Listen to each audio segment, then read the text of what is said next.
ladies and gentlemen of Ross Hendry's Monday Madness podcast. How are we doing this fine Monday today? Welcome back. Sorry guys, sorry my listeners, last week I was unfortunately preoccupied with a new job last week, and it's working at a Scottish whisky distillery, so as a tour guide, so I've got to learn like this 45-minute crazy script for everything.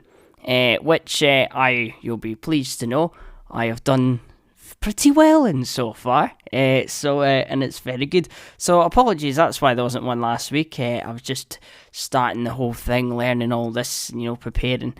And but now I've sort of figured it out, and now time has freed up a little bit, and I'm figuring out life as it has happened. And here we are, returned to the Monday Madness podcast, and this week I was going to do it last week, and obviously I couldn't, but this week I'm going to talk about it. I've put it back a week.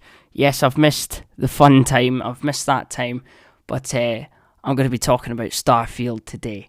Remember Starfield? Did you see that trailer? I've been wanting to speak about it the entire week, and I was like, I need to hold it off a whole week. That time where it was the big hot topic last week, that was the big time to make this, but, so I've missed out on a few million listeners, potentially, so that's quite sad, but hey-ho, better late than never, that's what I say, so let's get on with it in a minute.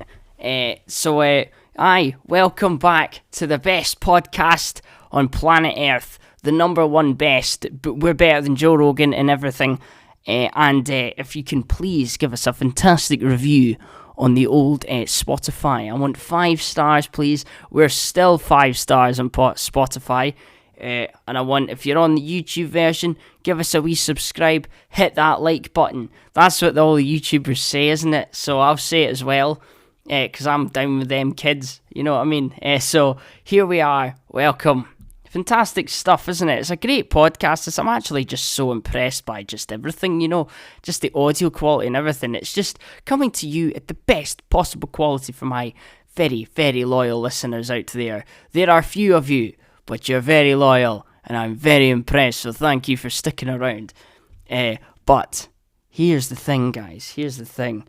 Today, I'm going to be talking about Starfield, right? For those of you that don't know what Starfield is, as because it happened last week and we've all forgotten about it already.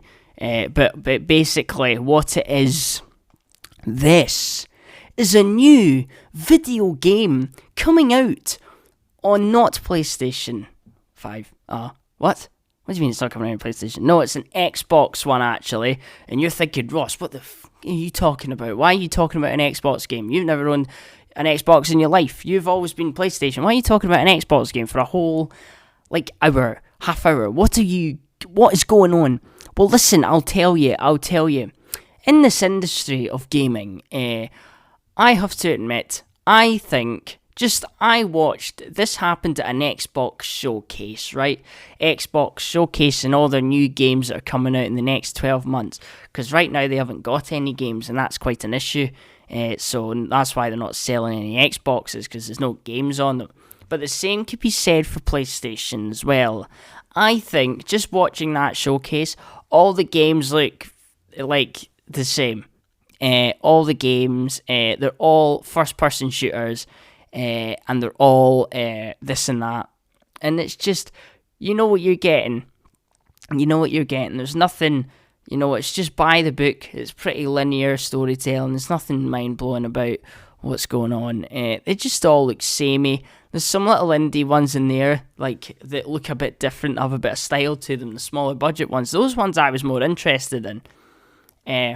But I just basically was watching this and going, all these games look the same. And then Starfield came out, and I have to admit, I have missed the Bethesda style of gaming. I've missed that. No one else does it like Bethesda makes their games. Now, yes, they made Fallout 76, and that is according to the dictionary as a big fat stinker, and nobody played it.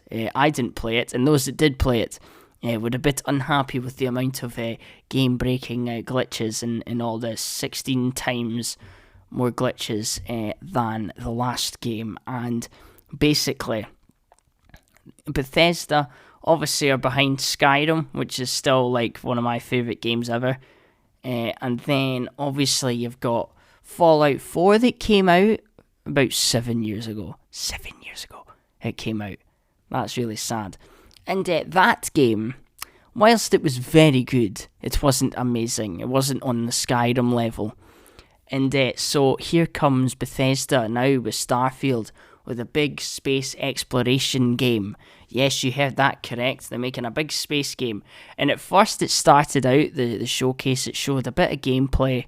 They're on this abandoned like moon. They're on this moon.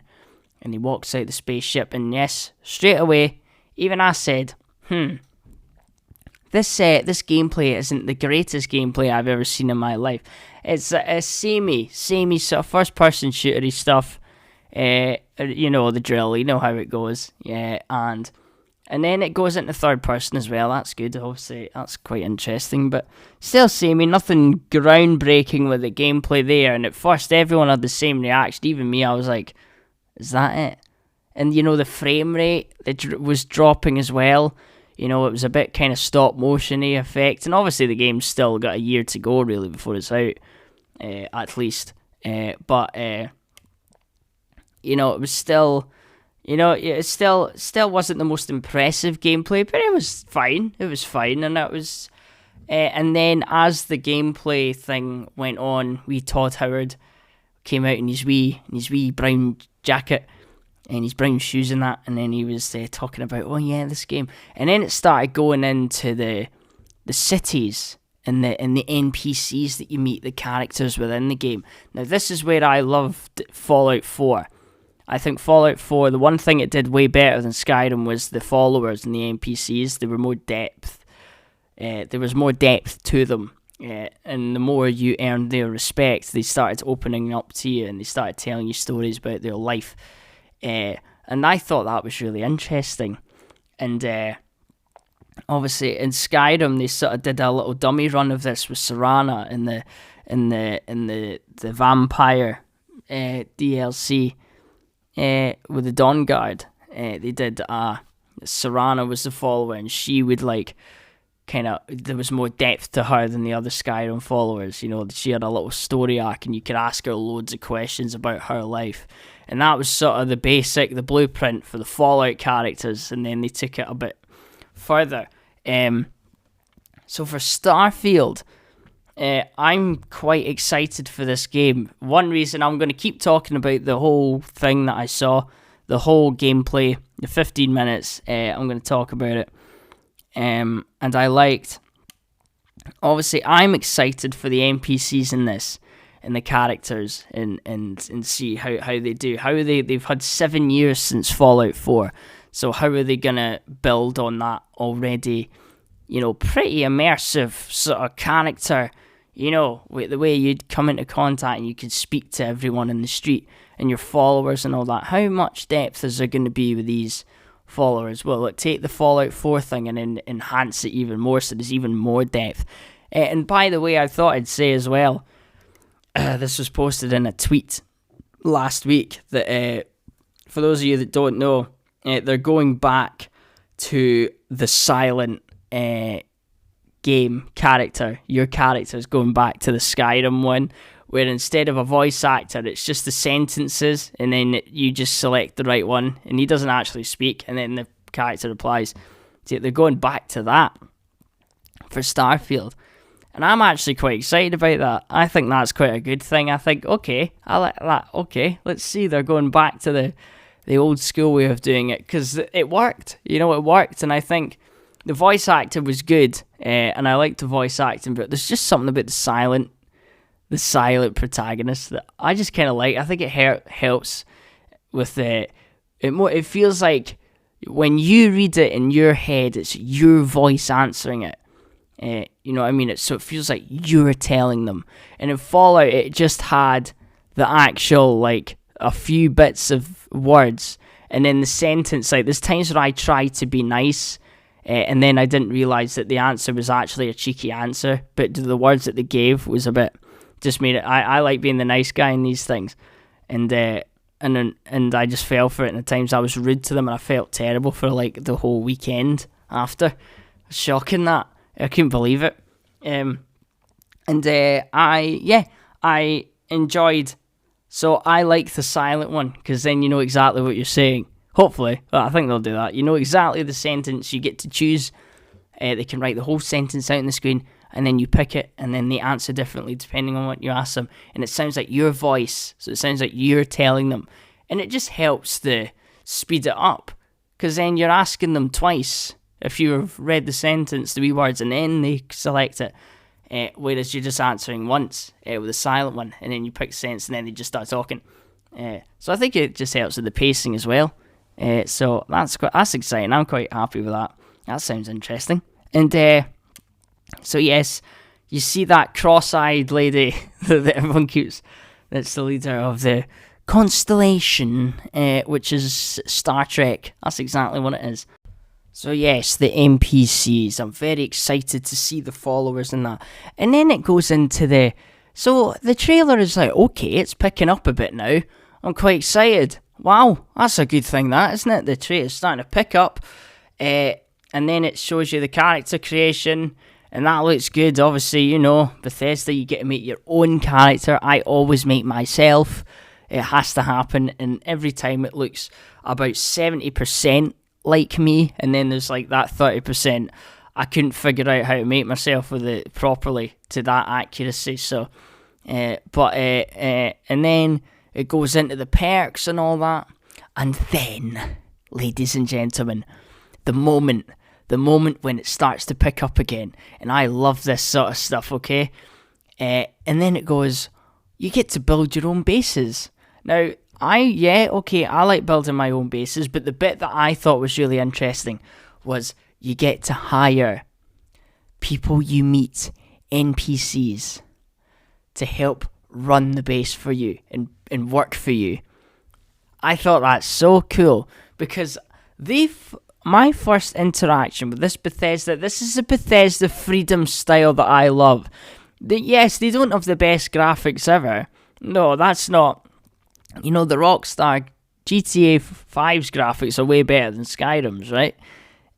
Well, maybe not way better, but they're better. And Red Dead Redemption 2's graphics trump just like everything else in existence, really. But Bethesda's graphics were very good, but they were never the best graphics ever. However, there was just a sense of freedom that they have. And there's this fun element, this sandbox element that they have, where it's like playing with toys almost when you were little. It's like you could just do what you want, you know? The world's your oyster. Well, many worlds in this one. I'll talk about that in a minute. But you get to hire the NPCs. Now, I love this. They sort of did this in Fallout 4, where you could send your followers to and people you met to your settlements, and I quite liked that. But to actually have people, and they sort of did it as well very early on with Skyrim, with the blades, where you get to recruit people for the blades, and then in the house one, where you build your own house, you can hire an NPC to be your steward in the house. So they have done it in the past, this sort of early stuff. But as I said, this was 7-10 years ago now, right? Like 11 years even for Skyrim.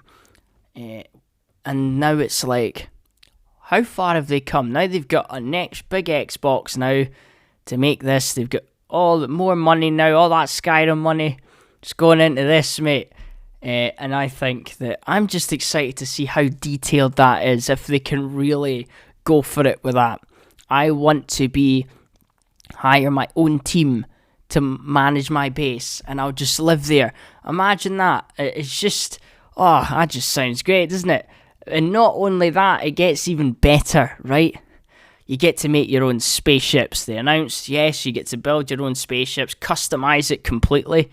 It's look, the engines, what type of ship it is, if it's like a cargo ship, if it's a fighter ship, you know, all this stuff is very interesting. And then again, you get to hire the NPCs to be your crew, your own Starship Enterprise crew. You get to hire your own spaceship crew and they work for you in the spaceship. How awesome is this? How cool is this? This is amazing. You can get, and I assume you'll be able to get married and stuff in this game, like you could in Skyrim. Maybe not married, but like you can, and all this sort of stuff. And I'm excited to see, because that's my favourite stuff ever in Skyrim and Fallout 4. And I'm like, they've had 7 years now. How much are they going to build on that? I played Fallout 4 like 4 months ago, and I was totally hooked in it. I was like, it's not as good as Skyrim, but it's still really fun. This is a fun game. It's not the best written main quest line of all time, but there's this fun sandboxy element to both Skyrim and Fallout 4 that I'm excited to see done in Starfield. And they keep going into depth, and then they start showing you the space combat and this and that, and it's all looking fantastic. It's all looking good stuff. And then they reveal it's going to be, the map is going to be 1,000 planets. Over 1,000 planets, and straight away is like, No Man's Sky vibes. Is this going to be a same thing? Possibly yes, but at the same time, I think surely because of No Man's Sky, they've already gone out there and they've been the disaster, and it bombed, and they fell for it. So Bethesda, I think, saw this, because think about it, when did No Man's Sky? It's 2016. No Man's Sky came out. Judging by how long it takes Bethesda to make games, it must have been around that time where they started production on Starfield, right? If it takes them 5+ years to make a game. That's my theory. So I think that my theory is that, in all honesty, nobody in the gaming industry has cracked the space exploration game yet. Nobody's nailed it. Nobody's gone out and made the trademark, this is the best game of all time level space game. Nobody's done it. No Man's Sky has improved over the years, but because of that first initial failure, it never hit the heights that it really could have done. It could have been that big, the first big epic space game, and yet they couldn't do it. They couldn't do it. It was too big. They were a small company. There was like 10, 20 people working at the company at the time about, and they built this infinite map of like 18 trillion planets, and the problem is they all looked similar. There wasn't that much variety, and there was nothing to do. Bethesda, I don't think, if they're just an ounce of cleverness, I think they saw No Man's Sky's failure and said, what if, right, they're a 10, around a 10, 15 staffed gaming company, a game developer that made this. We've got over 400 people working at our company. And just remember, and also remember how Skyrim's been modded over the years and improved. Well, a lot of those people that modded the Skyrim game for the Creation Club now work at Bethesda and have been working at Starfield. So they use it to find new talent as well, the modding, and I think that's really fascinating. So now you've got these all these super talented people that have come in now after No Man's Sky, and I think they have a big chance here, and I think they must have just gone, right, no one has made the big epic space game yet, no one's done it. There's been a few attempts, and none of them have gone to like Red Dead Redemption 2 levels of success. Nobody's done it. No one's done the cowboy game, the space game that Rockstar did, the cowboy game. No one's gone and got that epic trademark. This is a all-time classic, best game ever. There isn't one for space games, and I think there's no competition. There's no competition for Bethesda with this one. So if they come out and make the best and and they don't do what No Man's Sky did, if they have the brains, they've been at it longer, if anyone can make Skyrim's 16 square mile map had more depth to it than No Man's Sky's 18 trillion planets. There was more to it, and it felt bigger, and it felt more fun, and there was more to do. So now that same company, 11 years later, is now making a space game. Now, yes, that is going to be procedurally generated, but my possibly it could end up like No Man's Sky, okay? Prepare yourselves, it might. But I think they must have learned from it. No Man's Sky is the example that made Bethesda go, here, they failed, they didn't do it. We could go in there. Why don't we go in there and try and make the space game? We could make a better one than that. Of course they can. It's Bethesda, And I think with all the failure of Fallout 76 and, Fallout 4 being good but not as good as Skyrim, I think if they're out to smash this, and they've seen, obviously you've had Cyberpunk that was way worse than anything ever. That's the big one. That took the heat off of Bethesda, I think, for Fallout 76. I think Cyberpunk was the next level. Just broken. Just scam. Cyberpunk was a scam. That's what it was. And they got big trouble for that. Sony went down on them. They were like, no. Sony were like, no. Get that off our PlayStation Store, please. That's absolutely disgusting. How dare you do this? So I think you've had all these game companies, and you've got Call of Duty, they've got Warzone, that they haven't got much else, everything else. Battlefield's looking really plain and boring. Rockstar doing nothing just now, GTA 6, where is it? It's not happening as of right now. So right now, all these other big companies are failing, they're losing, they're making big mistakes. The company that took their thunder with The Witcher 3 had the biggest disaster with Cyberpunk. The company that took their title from Fallout 4 made The Witcher 3 and took their title as the best RPG at the time. Now it's like, we have a chance here. There's all these companies are failing, and Bethesda, combined with that pressure of, yes, they failed, they have the biggest chance to redeem themselves. And if they do it by making the most epic space game ever, if they do this, get a Skyrim level success with this game, it will be the greatest. It'll be like Rocky or something. It'll be like coming back and proving everyone wrong, like Tyson Fury or something. It'll be the best thing ever. So I'm rooting for Bethesda. I'm rooting for them. And I like that this game is aiming at the Bethesda fans. I think gaming's gone too mainstream for my liking. All the big companies aim for all the casual gamers. I'm quite a casual gamer myself. But like, when I say casual, I mean everybody. They go for everybody that owns a game console. Every game goes for every single person that plays a game console. Horizon Zero Dawn, Forbidden West, right? That was marketed as everybody that owns a PS5 must get this game. Everybody must get it. Go get it now. Well done. And those that have PS4s, go get it too, because we've made it there. The only one is Elden Ring. I've never played either of these games, but Elden Ring did the best and smashed it up because it was niche, and it was stylized, and it was aiming for the Dark Souls fan base, and it didn't change anything. It knew what it was, and it stuck to the formula, and it just built on it, and it was a big success. It wasn't trying to aim at everybody at the same time, because Horizon Forbidden West to me looks a bit plain. Zero Dawn to me wasn't that impressive. I thought, once you've completed it, there's nothing else to do. And I think, go collect this, or go find this tomb. It's not as interesting to me as going into the dungeons in Skyrim. I think Skyrim is more interesting. The map is more interesting than Horizons. There's something kind of basic about a lot of these games. Horizon and just everything.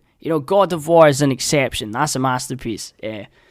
But, a lot of these games sort of, a lot of these first-person shooters, there's not much really to them.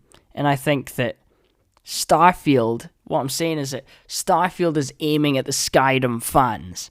It's doing things, it's not trying to have the best graphics ever, it's not trying to be the best shooter, best combat ever. Skyrim didn't have the best combat ever, it was fine for the time, but that's not the only reason you played it. Combat is just one thing of the Bethesda games. You can do anything. You can sneak about, you can explore. It's the exploration, it's the map, it's the world that's the main draw. and the characters you meet and the immersion that you have playing these games. And this is where I think Starfield can be a big success, because a lot of these games, as I said, I'll use Horizon Forbidden West, Zero Dawn as an example. It's aimed at everybody. Everyone that has a PS5, go buy this game. You have to, because it's for the PS5's big game.